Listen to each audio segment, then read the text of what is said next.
The following is a true story. Names have been changed or redacted. Let's go back to a simpler time, before Facebook, before cell phones were cheap enough for everyone to have. We had the internet, but only slow dial-up connections, and there was still money to be made in the music industry. 1998, the year Frank Sinatra died and Google was born. In the town of Christchurch, New Zealand, a thriving indie band scene had sprung up in the wake of the grunge movement that had swept the globe a few years prior. Every kid wanted to be either Kurt Cobain or Dave Grohl, and bands were formed on every block. Every music venue had audiences that would actually leave their houses to come see a live show every night of the week, if you can believe that. The money wasn't great at first, but with a lot of hard work and a bit of luck, the big prize of a record deal and stardom still seemed a very real prospect. And so it was that a band named The Masticators was formed by 4 friends who met in their first year at college and would meet for rehearsals every night of the week. Each member an accomplished musician in their own right, they soon gelled as a unit and after 6 months were already playing regular shows and beginning to attract a following. They were tight, heavy, hardcore, but not at all upset by the idea of smiling on stage, a radical point of difference at the time. Their original songs were actually as witty as their sound was deep and angry. They were streets ahead of, and a refreshing change from, the dozens of other dreary and depressing bands that were on the scene at that time. One day the singer received word that his grandmother had died, aged 88, and he was to receive some inheritance. The plan was instantly formed. He would buy some recording equipment and the band could make their first album. As things eventually turned out, his inheritance was significantly larger than expected and presented an even bigger opportunity. In 1998, the average house price in central Christchurch was around $130,000. The singer's money wouldn't come close to anything like that, but there were certainly less expensive houses available in less reputable areas. Eventually the plan was set. The singer and his brother would pool their inheritance and buy freehold, a run-down villa on Gloucester Street.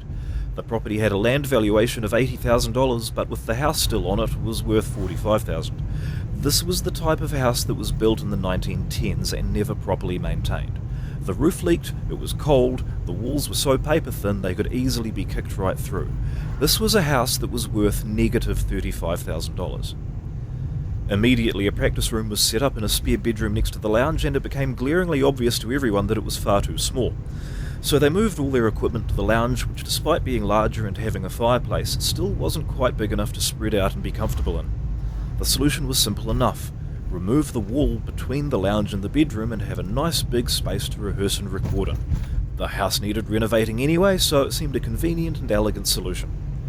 Then they made their first mistake. They listened to the drummer. He said, "We should write a song about smashing up society and film the wall coming down for the music video."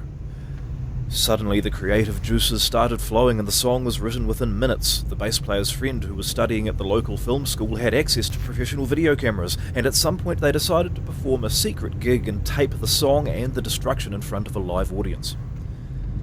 This was at a time when plans made with friends were set in stone. The option of texting to cancel at the last minute wasn't available to us. It was also a time without YouTube or Twitter to waste an evening on at home. If you wanted some excitement, you had to leave the house and interact with real people.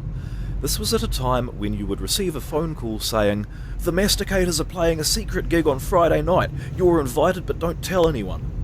And you would immediately phone all of your friends to invite them too. And you would all show up. It was a perfect storm.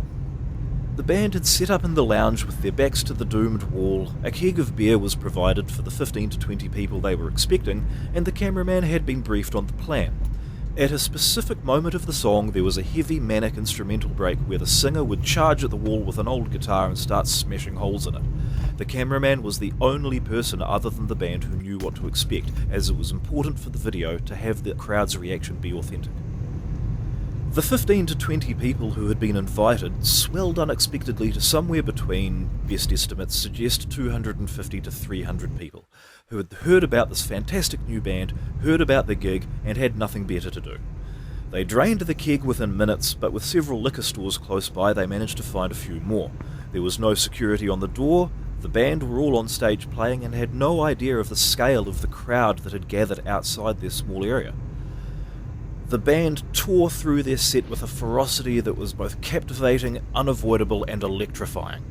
the music blasting out to all comers, be they crammed in the lounge or getting smashed on cheap beer outside while trying to press into every room in the house. Eventually it was time for the song. It started slow and built quickly through a couple of minutes until it hit an epic crescendo. Pause. Mayhem! The singer threw his guitar at the wall, followed through with a fist, not realising that the small bedroom beyond was full of drunk metalheads who were only too happy to help take a wall out / retaliate for being attacked by a guitar. The band played on. The rest of the crowd, who were out of their minds on booze and other substances, caught by the hypnotic frenzy of the music, also caught a taste for unbridled destruction. Monkey see, monkey do. They all went completely mad, doing as much damage as humanly possible. The band played on. The cameraman freaked out, grabbed his expensive cameras, smashed a window and jumped out.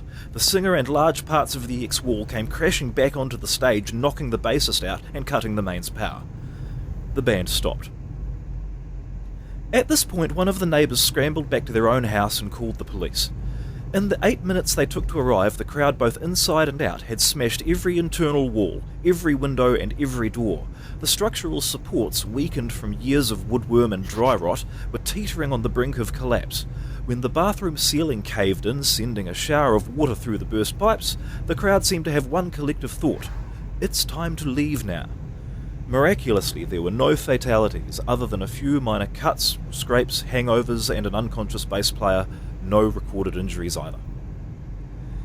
As the cops pulled up with full riot gear, they were met with a huge crowd of people running down the street in both directions, smashing up parked cars and letterboxes, shouting and causing havoc. And in the centre was a barely standing ruin of an old villa with several shell-shocked musicians milling around in a daze, who were immediately arrested. The videotapes were taken into evidence and never seen again. Every band member was individually charged with everything from inciting a riot to breaching the peace to public endangerment. These charges were dropped when the singer agreed to plead guilty to felony misdemeanor and was sentenced to 200 hours community service and a $2,000 fine, which the judge waived due to the significant damage to the singer's own property. A few days later, the singer and his brother hired a dumpster and some power tools and cleared the section of all the debris, eventually selling the empty site for its market value of $80,000. They used that money to buy another house, which they legally demolished and again sold the empty section at a profit. Today he lives in Auckland, works as a property developer, and is worth $3.1 million. Merry Christmas.